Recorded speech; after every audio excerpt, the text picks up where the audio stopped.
Welcome to the July 8th, 2020 meeting of the Town of Southampton Conservation Board.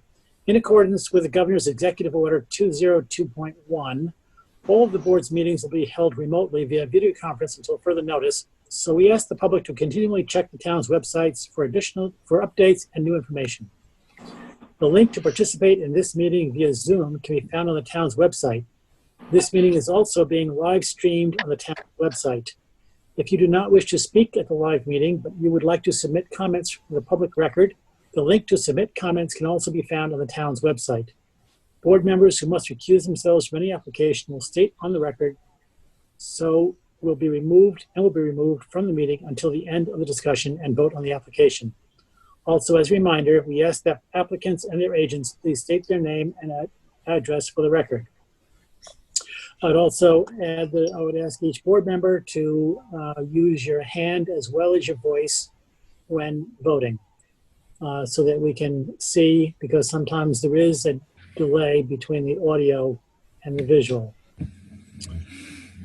I would invite all to join together for the Pledge of Allegiance. It's not necessary to rise because it's going to pull us out, at least for me, it'll pull me out of the camera. I pledge allegiance to the flag of the United States of America and to the republic for which it stands, one nation, under God, indivisible, with liberty and justice for all. Roll call, and as with other meetings, I'll begin and call names as they appear on my screen, and you can respond. Harry Ludlow, Jerry, Jerry Collins, Michael, Mike Tessitore, and Tom. Tom Rickenback. We're going to begin the public hearings out of order by taking the wetland jurisdictional appeal public hearing first. And Kelly, did you want to, that's going to be A020005 17 Bishop LLC. Yes, Mr. Chairman, I have to recuse myself on this application. So Deputy Town Attorney Christine Scalera is here and she will be sitting with the board for this application. So I will log off and then Karina can send me an email after this hearing is over and then I will log back in. Thanks, Kelly. Thank you. Now, is Michael here for this one? Michael Walsh? Yes. Yes. Ah, It looks like he's on mute. Excuse me, is Ann Algieri on the board? Yeah. I'm going to let her in. Michael Walsh for the applicant. Michael, would you hold up just one moment, please, for Ann to join us in this meeting?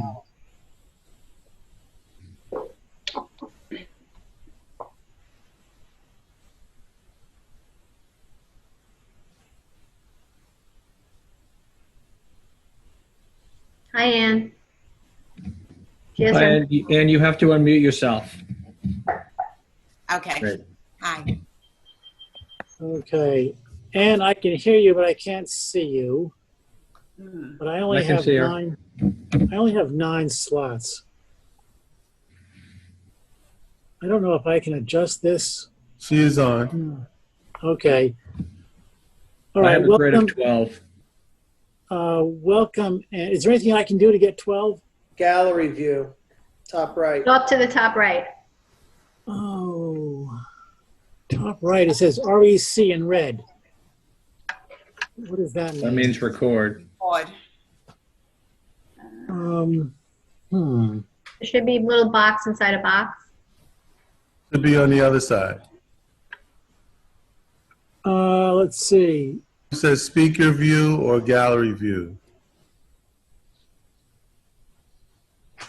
I'm using an iPad. That's your problem. That may be the problem. I can switch camera or switch to active speaker. That's all the choices I have over here, or leave. Oh, here's a Zoom. No, I guess I can't do it. I'm not going to waste time on this. Anyway, Ann.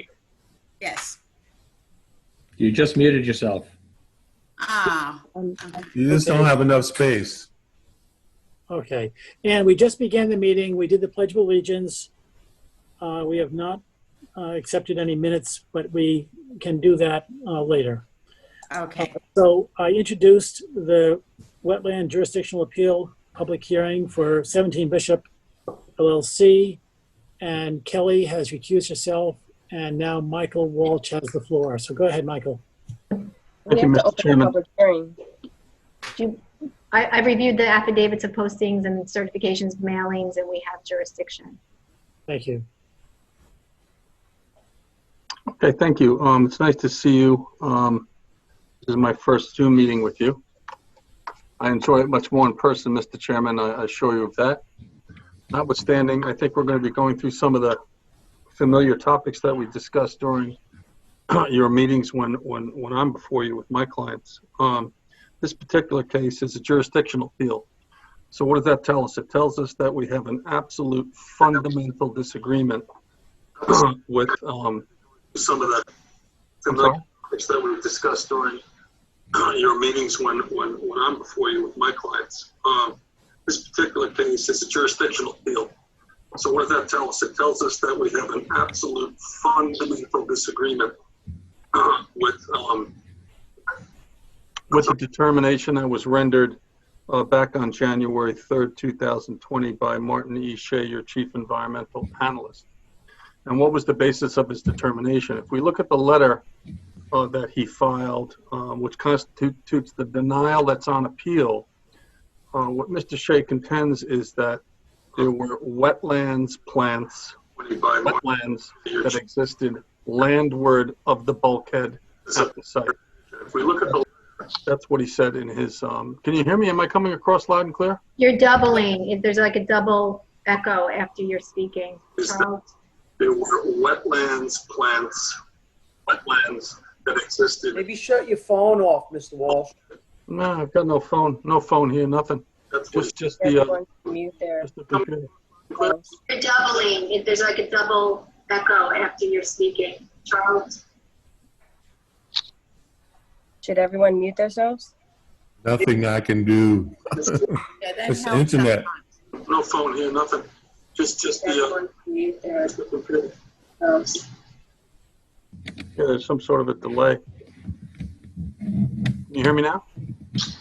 Okay. Should everyone mute themselves? Nothing I can do. It's the internet. Okay.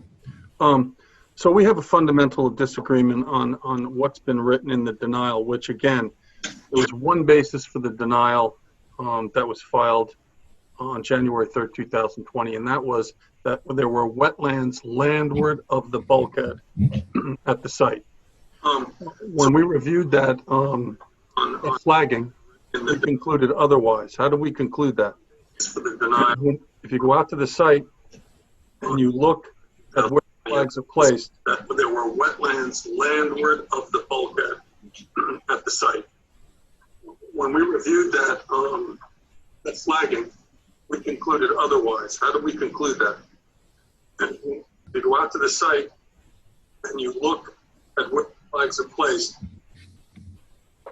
A, they're placed off the site that's the subject of the application for the L&J, and B, they are placed seaward of the functional bulkhead at the site.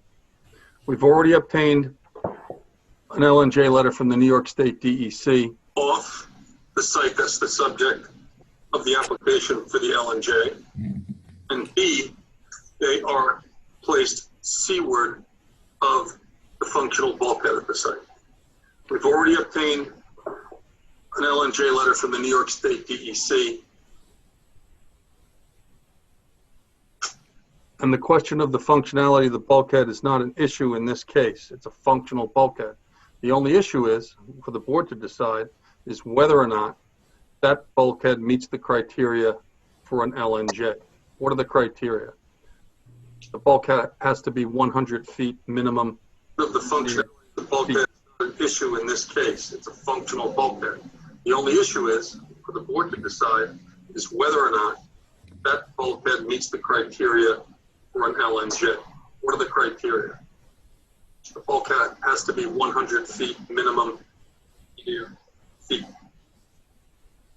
Second criteria, there has to be no wetlands landward of the bulkhead.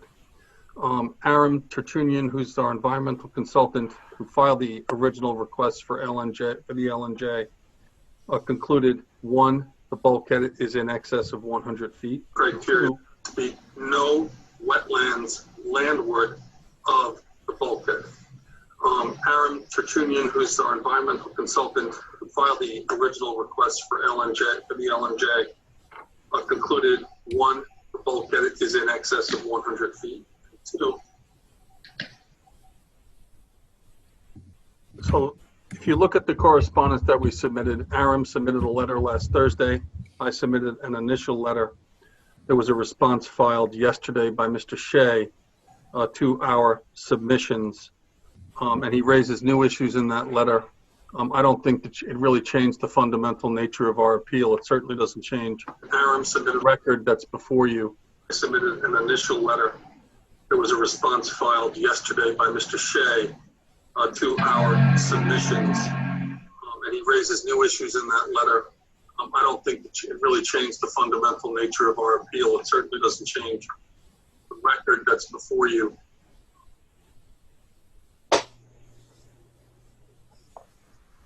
So we've made submissions in writing. We've reviewed Martin Shea's response. It's our position that we comply in all respects.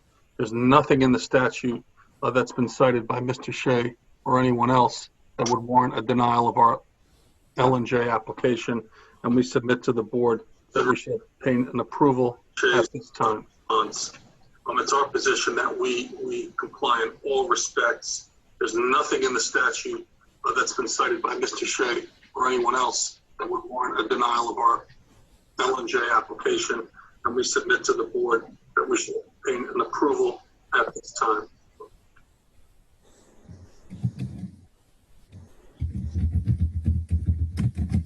And we'll rest on our written submissions. Thank you, Michael. And thank you, Karina, for putting this on the screen. Karina, is it possible for you to hone in a little bit and expand to where those flags are placed, showing? Thank you, Michael. Yeah, that's better. If you can do that a couple more times. Karina, is it possible for you to hone in a little bit and expand to where those flags are placed, showing? You need it larger? Yeah, that's better. You can do that a couple more times.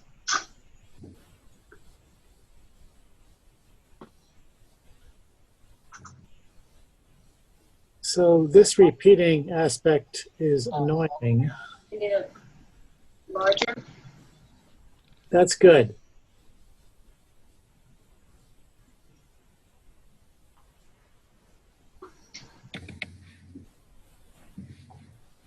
So this repeating aspect is annoying.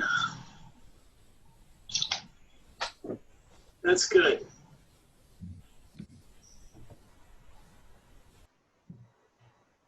Marty, would you present your reasons for your denial? Yes, I'd be happy to. Marty Shea, Chief Environmental Analyst for the town. I'll be as brief as I can. I did, as indicated by the applicant, submit for the record a report to the Conservation Board and a response to the appeal challenging the town's wetland jurisdictional determination. And that's dated July 7, 2020. That report and my previous letter of January found that the town's wetland permitting jurisdiction actually extends 200 feet landward of wetlands at this property. The applicant has spoken to the criteria that are set forth in Chapter 325 that need to be considered by this board in deciding whether or not the extent of wetland permitting jurisdiction is 100 feet, or whether or not it's confined to the first 50 feet landward of the bulkhead. As described in my July 7, 2020 report, the distinguishing factor with this property is it doesn't meet the criteria of having at least 100 linear feet of functional bulkhead on the subject property. So that leads you to the question of what is a bulkhead? How do we define the bulkhead? Criteria of having at least one. And bulkheads are considered to be subject property. Vertical erosion protection structures that are built parallel to the shoreline. And of course, their function is to retain the uplands on the landward side of the bulkhead. So if you look at the survey before you and you look at the westerly property line, you can see the length of a bulkhead is 80.11 feet, shy of the minimum required 100 feet. Now, as indicated on the survey, the bulkhead does have returns. They're noted as block on this survey, both along the northerly and southerly property boundary. Returns essentially anchor the bulkhead. They're built in a typically perpendicular to the bulkhead. So that portion of the structure is not actually parallel to the shoreline. So when we need to look at what the length of the bulkhead is, we would look at only that section that is parallel to the shoreline. Parallel. So again, the survey shows you that rather than having at least 100 linear feet of functional bulkhead, this property only has 80.11 feet. The section of the code that was referenced by the applicant makes clear that the relief provision applies only to those only to the property owner on which the bulkhead is situated. That is, we can't look at any abutting properties to look at the cumulative linear footage of bulkhead. We have to look at that section of bulkhead on this property.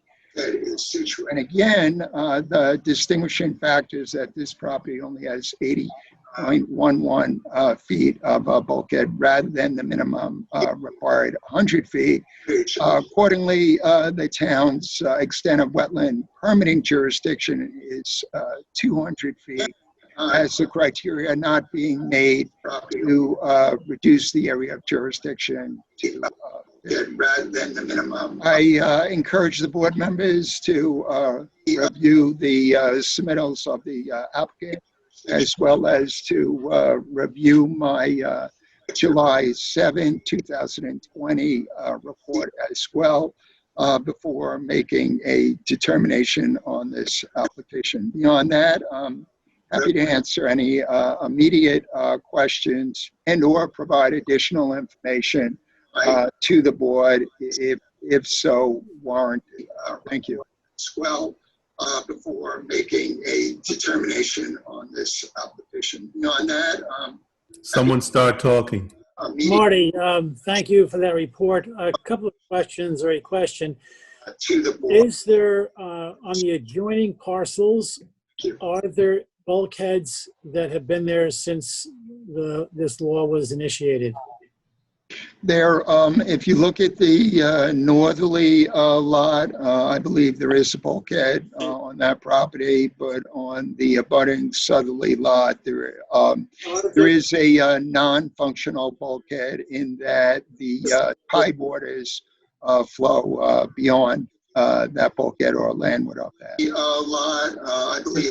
And do you know if that bulkhead on the on the on the north, the abutting property on the north. That's what you said had a functional bulkhead. Do you know if that's been there? Does that comply with the regulations? beyond that bulkhead. Well, the bulkheads are permitted by the Board of Trustees, and so you know, the jurisdictional inquiry is with regards to the subject property.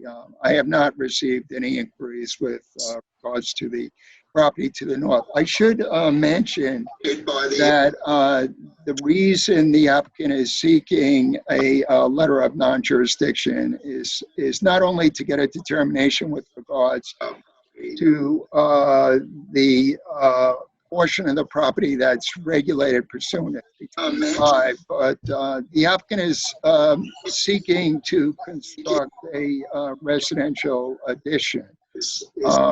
Although that residential addition would necessitate the granting of less wetland construction setbacks than are required by code, I have indicated to the applicant and the landowner that if they submit the requisite conservation board wetland permit application, that I will recommend in favor of granting a permit for the planned improvements of the residence. I did indicate that the impacts of that construction would have to be mitigated, and I indicated that I would recommend that a naturally vegetated wetland non-disturbance, non-fertilization buffer be established on the landward of the bulkhead on the subject property, consistent with the width and extent of the covenanted buffer on the property to the south. I also indicated to that landowner that we would, as is common when we consider granting permits for living area additions, we'd also have to look at the capacity of the septic system to see if it's sufficient to accommodate the greater intensity of use. But that would not necessarily be a requirement because the landowner may have already recently undertaken a septic upgrade, which is, of course, separate to this application. So the board's wetland jurisdictional determination would not only decide for the applicant how much of the subject property is potentially regulated, but would also indicate whether or not the landowner needs to seek a conservation board wetland permit for the planned residential addition. Thank you. Thank you, Marty. Mike, Michael Walsh, are you familiar with the bulkhead on the abutting property to the north? And if you are, do you know when that was constructed? If you're referring to the Dillmeyer property, Mr. Chairman, I believe that's Dillmeyer. Ring, I believe, is to the south. I believe Dillmeyer is to the north, if I'm correct. Looking at the water, Dillmeyer is to the right. Ring is to the left. My understanding is that both of those bulkheads pre-exist 1977. Both of them pre-exist the effective date of your ordinance, and we can put in proof to that effect into the record, Your Honor, Mr. Chairman, if that's what you're requesting. That answers the question. Thank you. And for the board members, Michael has brought out some very good points, as he often does. Marty has brought out some very good points, as he often does. And the crux of this, as I see it, and I'm interested in your take as well, is in reference to the it would be, I'm looking at the code here, and there are too many letters. Here we go, 325-4B9. And this refers to the exemption of a conservation board permit for activities where there is a 100-foot bulkhead and the construction is less than 200 feet but over 50 feet. The crux of this argument seems to be how do we interpret the length of the bulkhead? And the length of the bulkhead on this property is less than 100 feet. Therefore, Marty is right that a letter of non-jurisdiction does not apply. Michael says it's more than 100 feet because we add the adjoining property. And Michael is also right because that's how we've interpreted that in the past. So therein lies the tension. And we are saddled with the responsibility of making an interpretation for this application that would also influence future applications. In other words, are we going to change what we've done in the past? And if so, why? Or are we going to keep it the same? I want to hear from you folks of what you're thinking on this.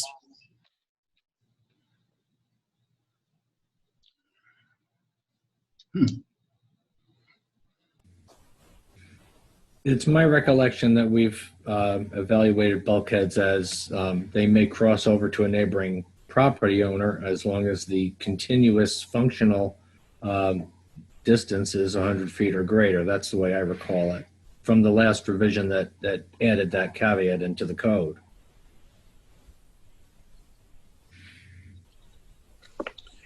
Just one more comment on the testimony and also the letters that were submitted, which I did read, and that is in reference to the returns. The returns, I do believe, do not meet the definition of a functional bulkhead because they are not designed to separate the earth, the ground from the water. They're designed to, as Marty said, strengthen, anchor, secure the bulkhead. So I don't think it'd be proper for us to add the returns and say, okay, now we add up to whatever it turns out to be. But we have to look at the bulkhead itself, that part that, as Marty used the term, perpendicular to, that separates the water from the ground, from the property.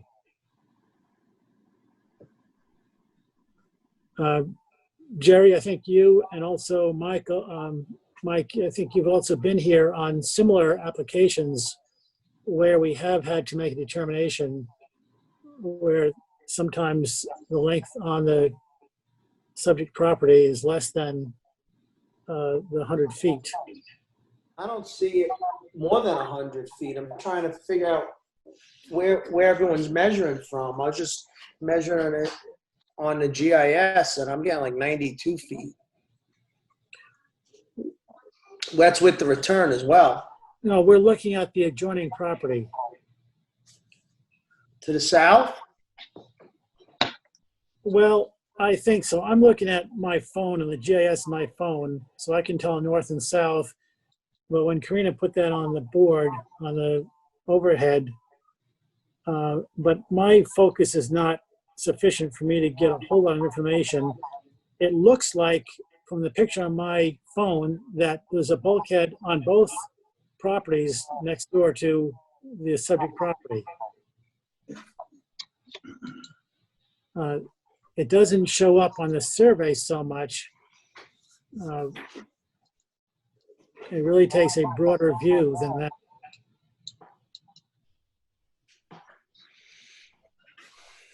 The testimony by Michael is that there is a functional bulkhead on both other properties. So it wouldn't take very much bulkhead to make 100 feet. The crux of it is, as Tom alluded to also earlier, that we have to determine if we're going to include the neighboring properties to get to 100 feet. Yeah, that's a better one. Yeah. That's what I'm looking at. And it looks like the property to the north has substantial bulkheading. And it looks like it's, I don't know, it looks to me like it's functional.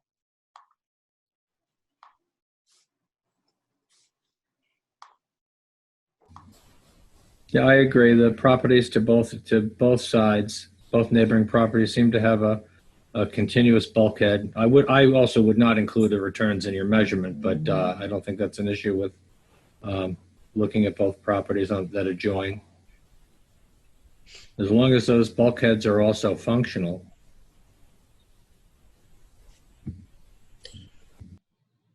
The testimony by Michael is that they are functional. I don't think we can determine that from the overhead. I can certainly have Aaron Tertunian submit, documentation to the board and to the record to show that, to make that showing.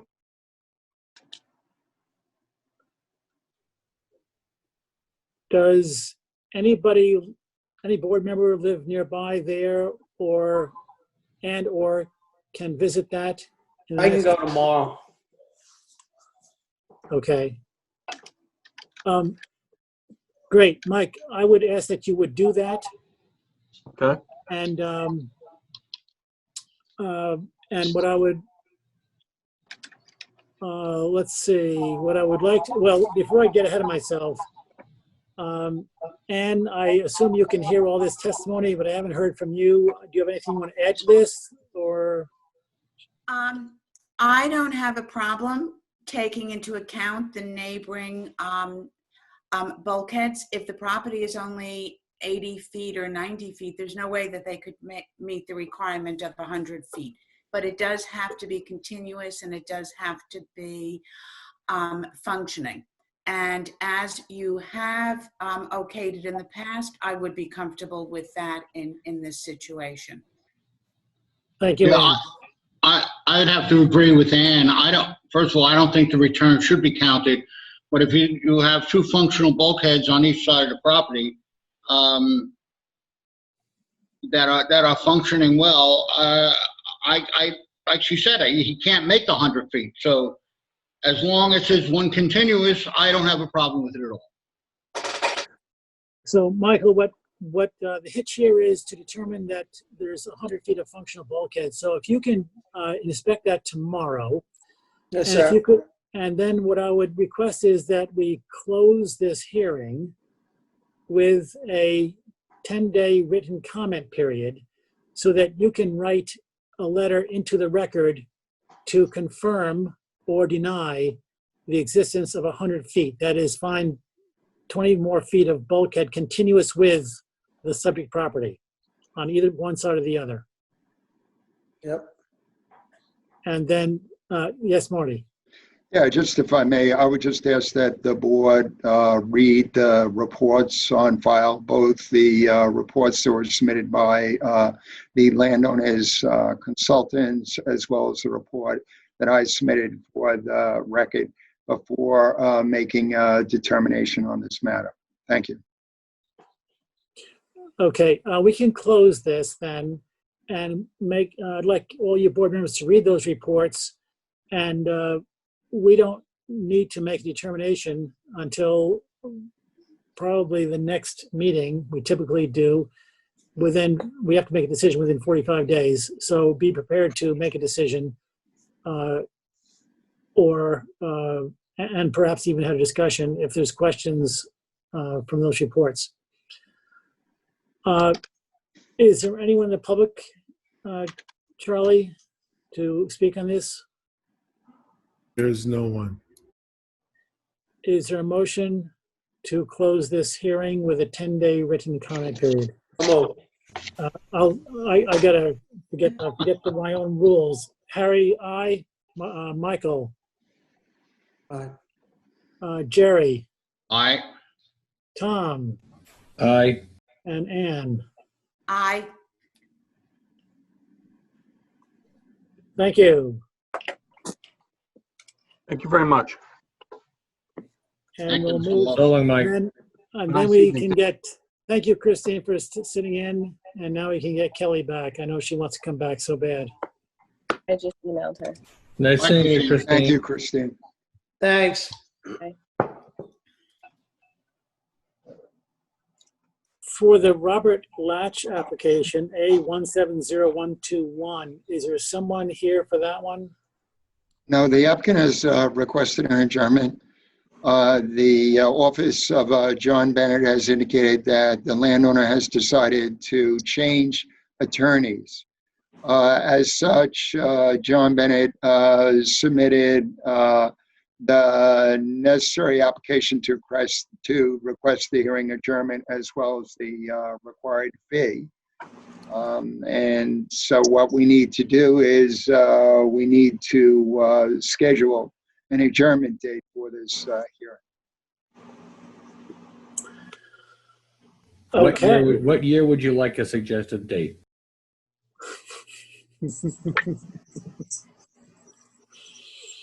I would say that you need to give the applicant at least 1 month.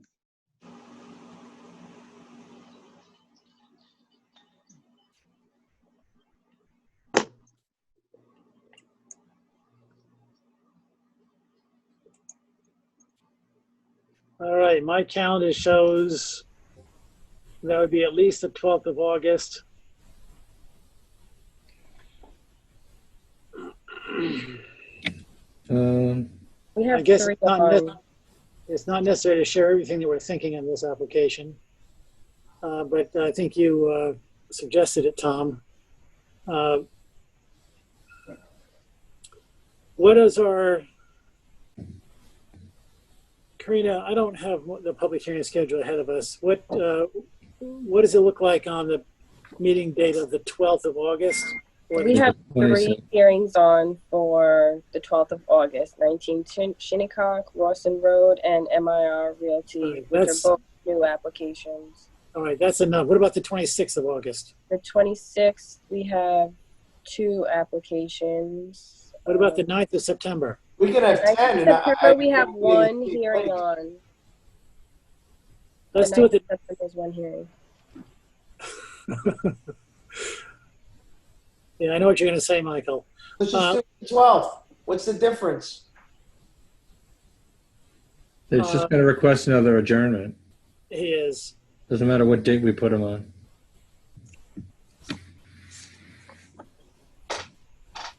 Well,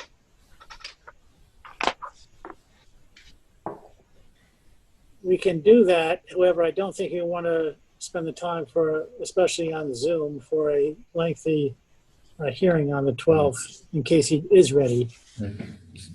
So how's September 9th then? It sounds good to me. Adjourn to September 9th. Second. All in favor, say aye. Harry, aye. Michael? Jerry? Aye. Tom? Aye. Ann? Aye. Thank you. And now let's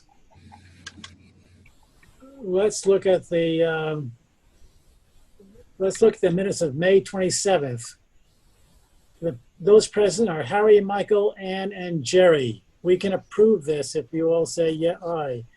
Is there a motion to accept the May 27th, 2020 minutes as written and or amended? So move. Second. All in favor? Harry, aye. Michael? Aye. Jerry? Aye. Ann? Aye. I recuse myself. I abstain. Okay. I wasn't here. And now the minutes of June 24th. Is there a motion to approve those minutes? So moved. Wait a minute. Look at this. We got just Michael, Jerry, and me. We can't do that. We got to wait for another meeting. Okay, so we'll skip the June 24th for now. Maybe we'll pick that up next meeting. All right, let's move on to the advisory reports for the planning board, JGF subdivision pre-application. Marty Shea, Chief Environmental Analyst for the town. There is a draft advisory report before you for consideration. This is a subdivision that's in the pre-application stage before the planning board for a tract located at Old Country Road in Eastport. There are several recommended comments. The first indicates that the premises for which subdivision approval is being sought is located outside the town's wetland permitting jurisdictional boundaries, but yet falls within the bounds of the town's medium priority water quality improvement zone due to the proximity of West Pond and Moriches Bay. As such, the area watersheds may be adversely impacted by development of this tract.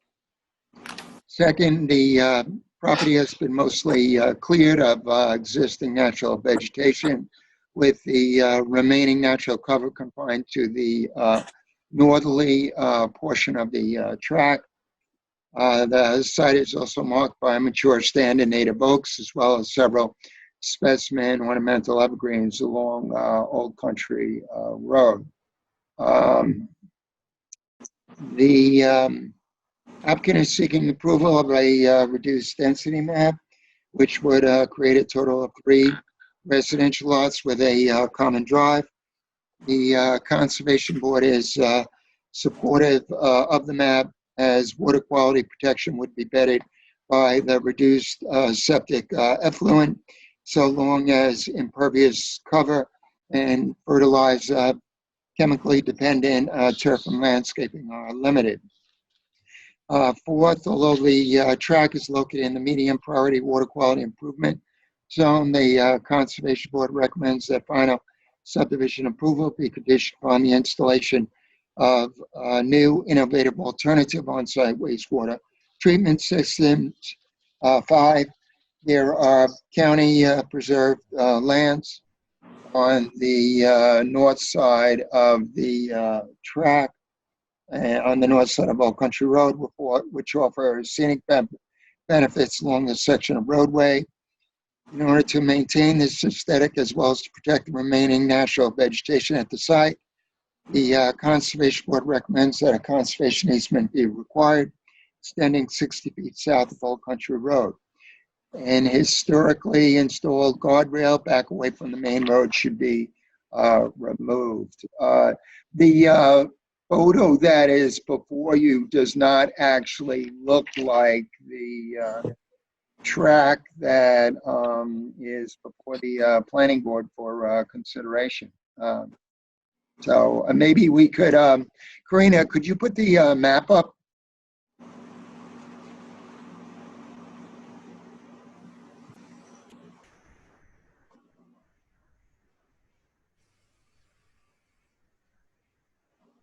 You just want me to bring up GIS?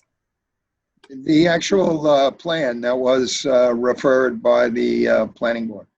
We don't have it in the computer. Okay. If you could bring back the aerial photograph. Okay.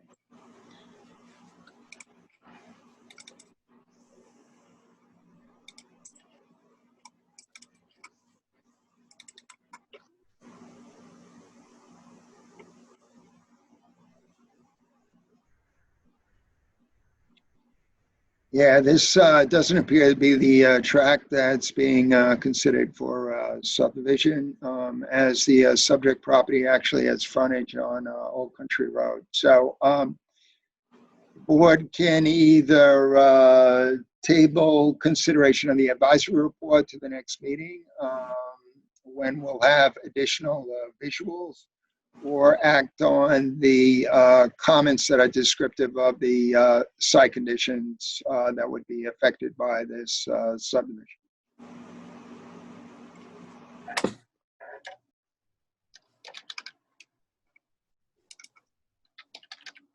So I'm looking. We could try the tax map number, Karina. Okay, I'm trying to bring it up right now. Marty, I'm looking at my phone, the map on my phone, and I agree with you, it looks very different.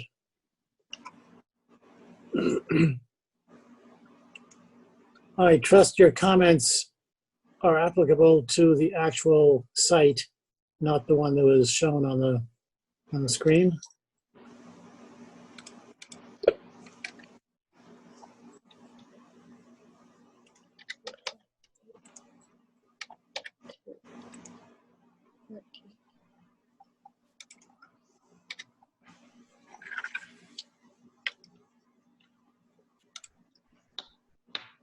Okay, hold on.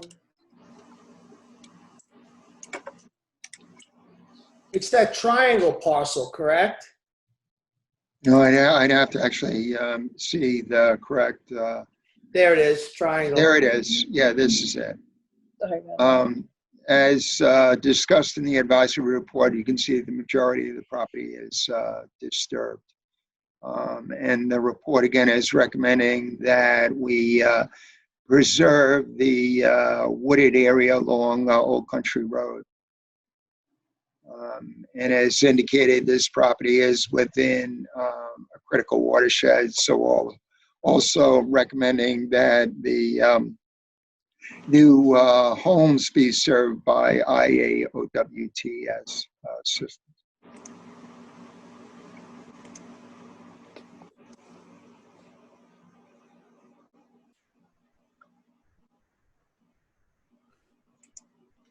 So I think we have enough information to send these comments to the planning board. Do you agree, board?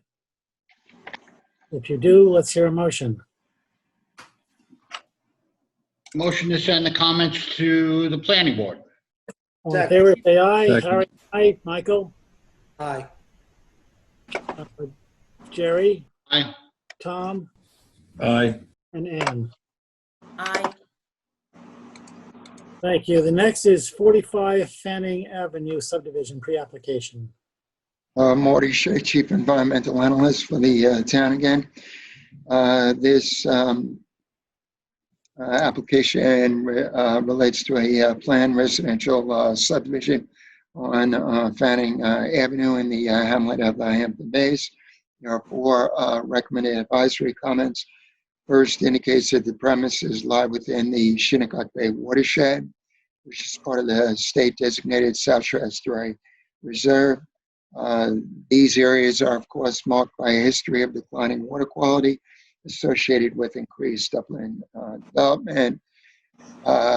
Second, the comments indicate that the track is adjacent to a recharge basin, which does not support wetland vegetation. The third comment indicates that the northerly portion of the property, as seen on the visual, had been recently forested.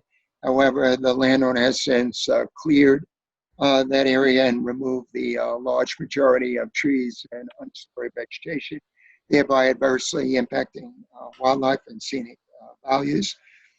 The fourth comment notes that the applicant is seeking to divide the tract into 2 residentially zoned lots, as well as to build a second home on one of those lots.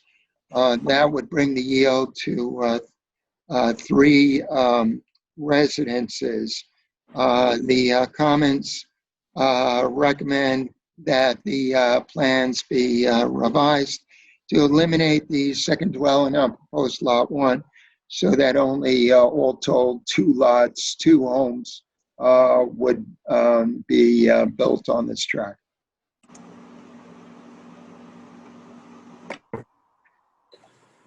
Motion to send the comments to the planning board. Second. All in favor, say aye. Harry, aye. Michael? Aye. Aye. Tom? Aye. Ann? Aye. The administrative wetland permits are in your packets. We'll move on for the resolution of conditional approval. A019128, Haley Y LLC. Any discussion? Move to issue. Second. Resolve that a conditional wetland permit approval be granted to Haley Y LLC for the proposed project on the terms and conditions set forth therein. All in favor? Harry, aye. Michael? Aye. Jerry? Tom? Aye. Ann? Aye. A020017, 81 Harbor Drive LLC. Any discussion? Move to issue. Second. Resolved that a conditional wetland permit approval be granted to 81 Harbor Drive LLC for the proposed project for the terms and conditions set forth therein. All in favor? Harry, aye. Michael, Aye. Aye. and Ann. Aye. A020018, the Margaret Elizabeth Brush Revocable Trust.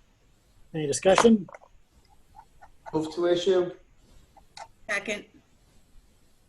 Resolved that a conditional wetland permit approval be granted to the Margaret Elizabeth Brush Revocable Trust for the proposed project by the terms and conditions set forth therein. All in favor, say aye. Harry, aye. Michael, Aye.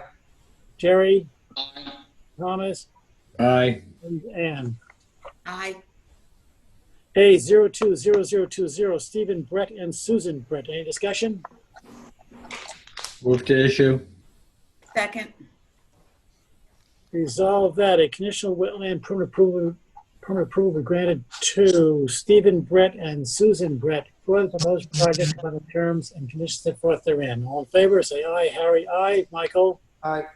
Jerry, Aye. Tom, Aye. Ann. Aye. A020027, Rishi Nangalia and Marissa Ricciardi. Any discussion? Move to issue. Second. Resolved that a conditional wetland permit approval be granted to Rishi Regalia and Marissa Ricciardi for the proposed project by the terms and conditions set forth therein. All in favor? Harry, aye. Michael, Aye. Jerry, Aye. Tom, Aye. and Ann. Aye. We'll move on to preliminary review of secret determination. A190-130, Stephen E. Summer, the applicant requests an adjournment.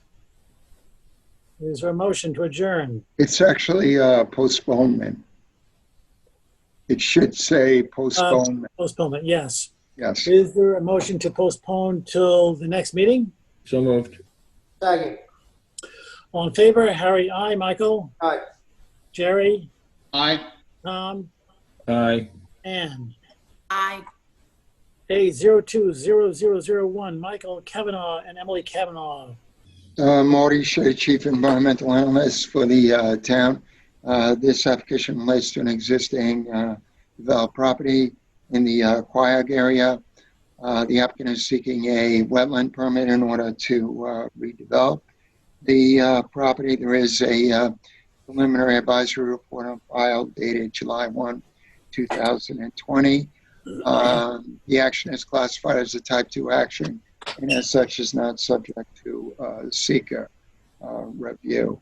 The applicant's plan for redevelopment of this site is essentially conforming with the minimum required wetland construction and buffer setbacks, with the minor exception of the southwesterly stairs and landing for the pool deck, which would be located 98.1 feet from wetlands rather than 100 feet.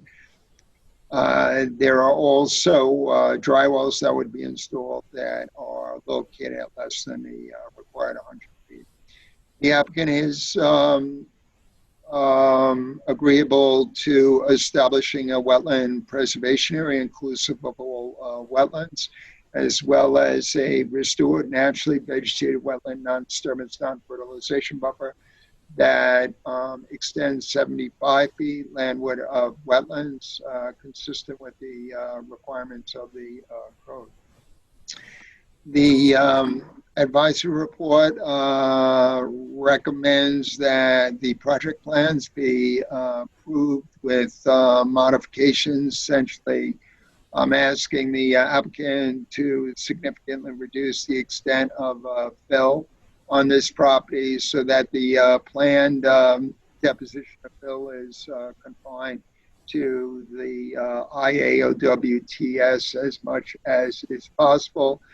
Because of the shallow groundwater conditions on the property, I've also asked that the applicant install subsurface drainage chambers rather than conventional dry wells, as they are much better suited for conditions of high groundwater. This is an application for which we have sufficient information to make a determination.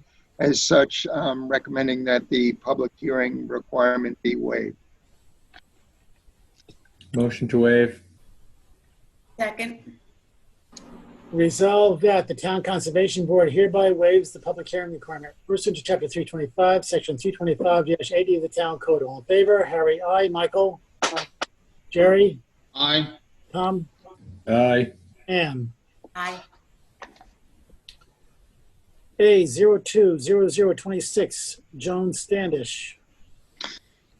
Marty Shea, Chief Environmental Analyst of the town. This is a continuation of the discussion related to the preliminary advisory review for an application that has been filed in order to seek reapproval of a prior Conservation Board permit that allowed for residential improvements, also to legalize additional accessory structures and hardscape improvements. The board had required that a restored covenanted wetland non-fertilization buffer be established. The property is compliant with that. As the board knows, questions had been raised by several board members as to whether or not we should condition any permit upon either retrofit of the existing sanitary system, which is located on the landward side of the residence, and or installation of a new IAOWTS. I had advised against that, as the Conservation Board, original Conservation Board approval for this property predates the effective date of the law that today enables the Conservation Board to require IAOWTS installation or retrofits as a condition of wetland permits. The existing sanitary system does have Suffolk County Department of Health Services permit as well. My recollection was that in addition to the recommendations that I had provided, you had sought additional guidance from the Office of the Town Attorney with regards to how this application relates to the law that's in place today requiring an IAOWTS under certain circumstances. At least one board member, while acknowledging that this property had valid approvals upon the effective date of that law, since those approvals had expired and the applicant has to seek reapproval. The board member had questioned whether or not that gives this board the authority now to require an IAOWTS retrofit or complete replacement of the existing system. I had indicated again that I didn't think that such a requirement would be consistent with the intent of the IAOWTS law.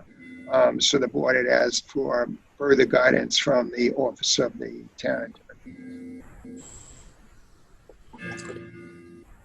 Thank you, Marty. You should all have received Kelly's memo. So if you want to discuss that now, we can, or if someone just wants to make a motion to waive the public hearing and you're okay with Kelly's memo, we can move on to do that.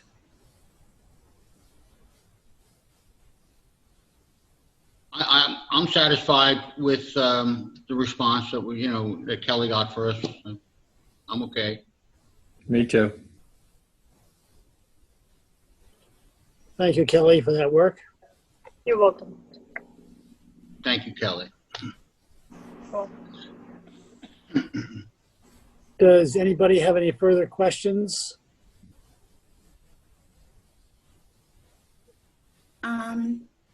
I do. Can you hear me? Yes.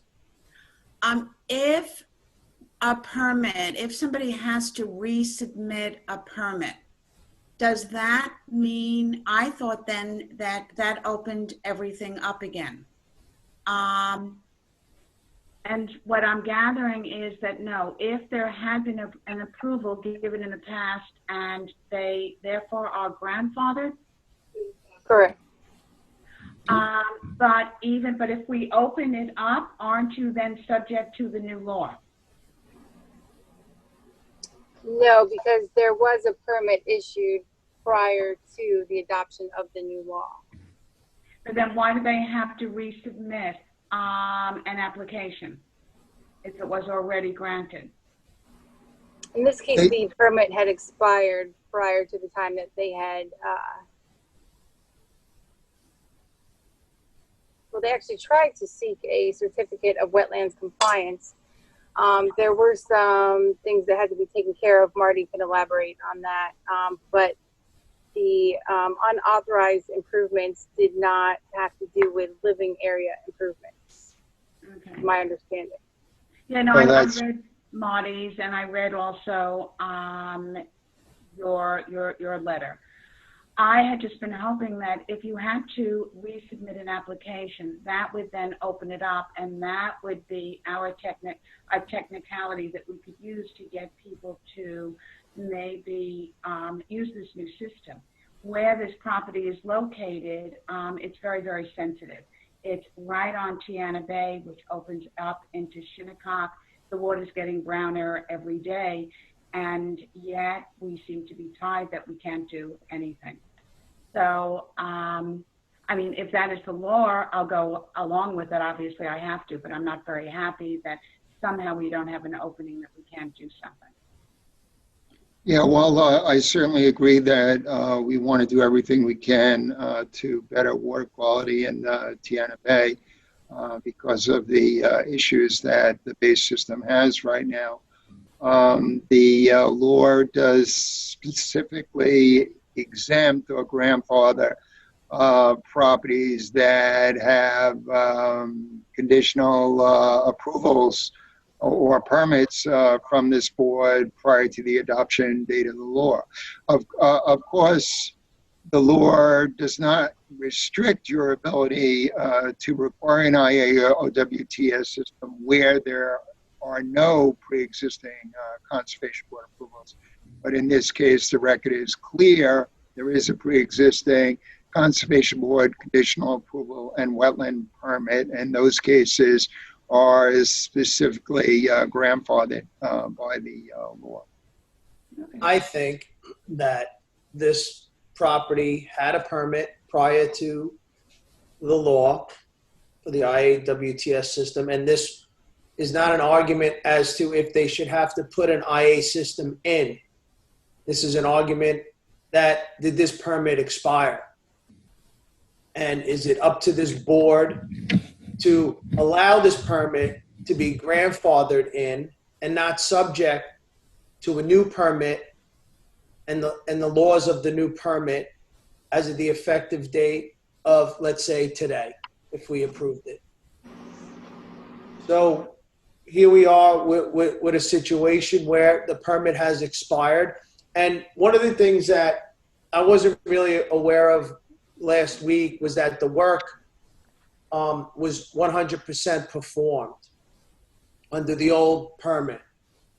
What I was under the impression is that there was still work that hasn't been done. It went years without having a meeting and finalizing the past permit. And when you went down there, you discovered that there were issues, illegal activity on the property.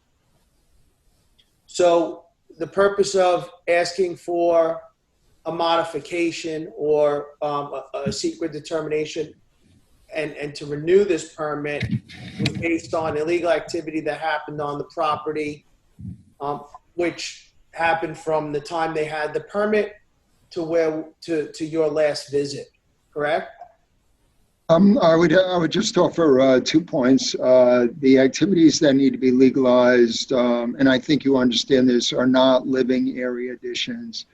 They're accessory and hardscape improvements. The second thing is if you look at section 123-55, which is the applicability of the IA law, where it grandfathers projects, it doesn't say that you have to have a valid conditional wetlands permit approval.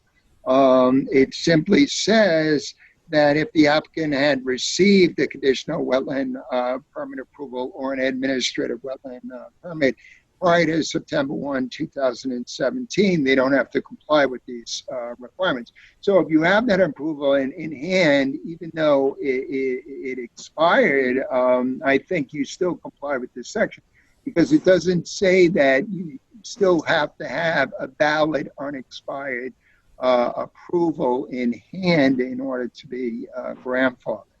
I have no problem with that, but the other issue is that it's an expired permit that we're asking to waive a public hearing. So forget about having to install an IA system. Forget about that part. We're also asking to waive a public hearing.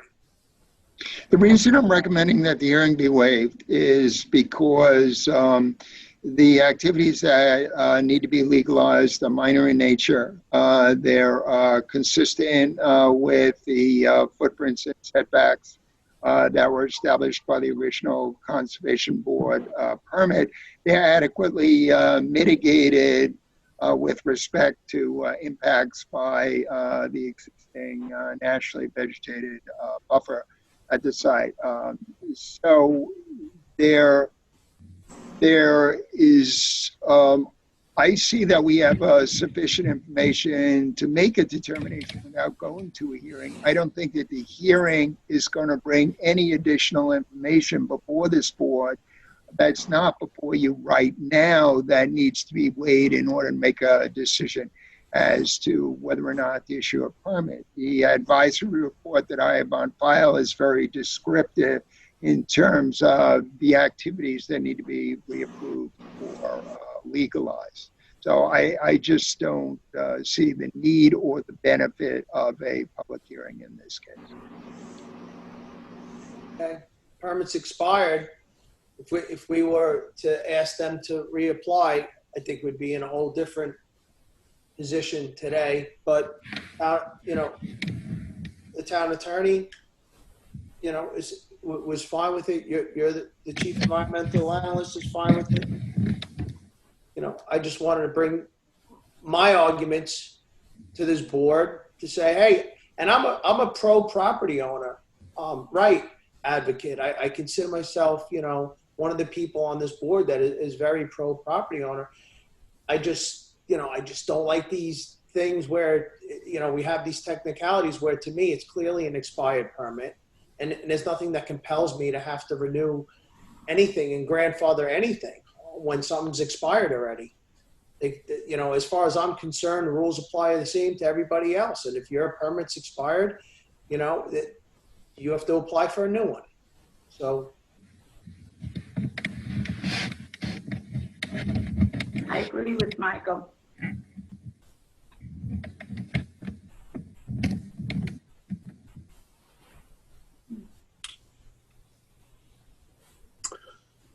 So I need to count to 4, and I haven't gotten that far yet.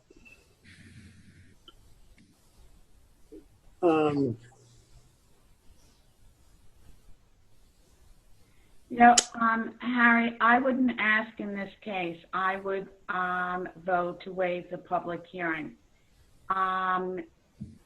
Given the way the law is written, I don't agree with it. I would have liked the law to have been written differently.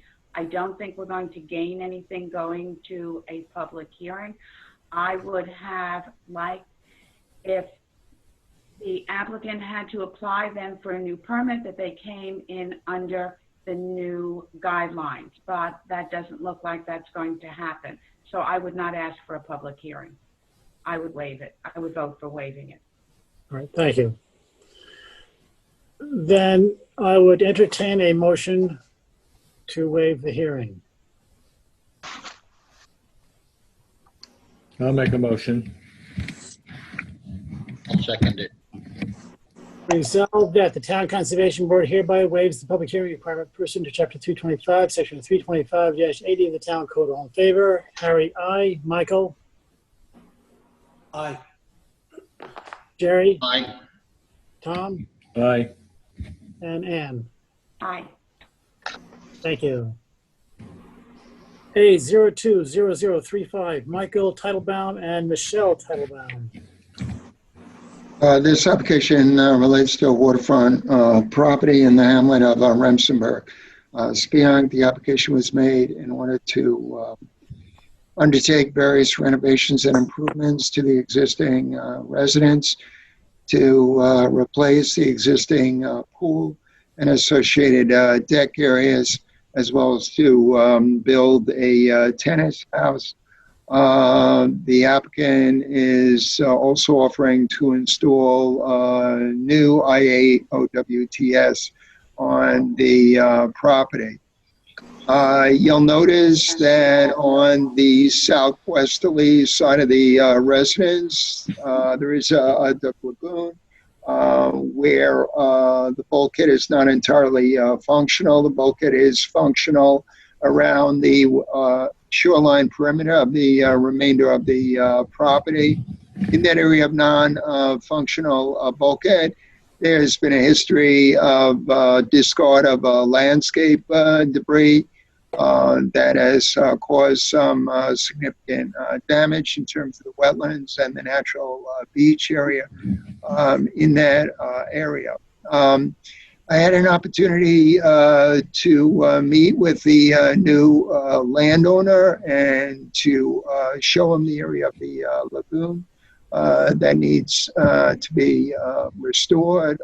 He's happy to remove the landscape debris. There's a PVC drainage pipe that has to be taken out. There are fence lines that have to be removed as well.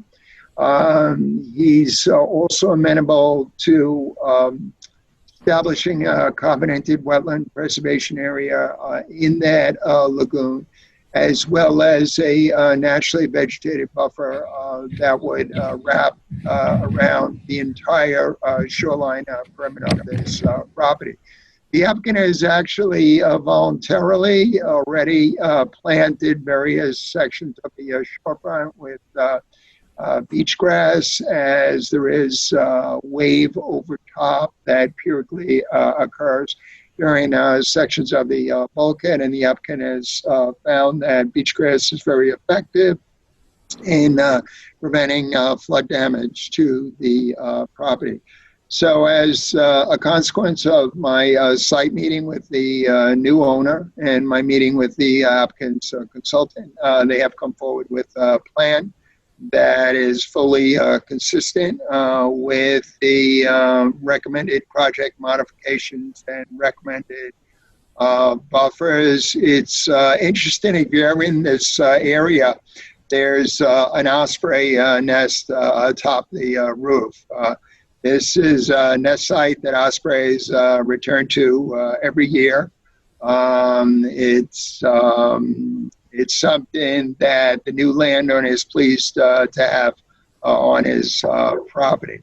That being said, we do have sufficient information to waive the hearing requirements. So I am recommending that the hearing be waived. Motion to waive the public hearing? Second. Resolved that the Town Conservation Board hereby waives the public hearing requirement pursuant to Chapter 325, Section 325-80 of the Town Code. All in favor? Harry, aye. Michael? Aye. Jerry? Aye. Tom? Aye. Ann? Aye. Is there anything else that should come before this board tonight? Michael, thank you for pushing the meeting off to 6 o'clock. Welcome, sir. Is there a motion to adjourn? So moved. Second. All in favor? Harry, aye. Michael? Aye. Jerry? Aye. Tom? Aye. Ann? Aye. Thank you all. Have a good night.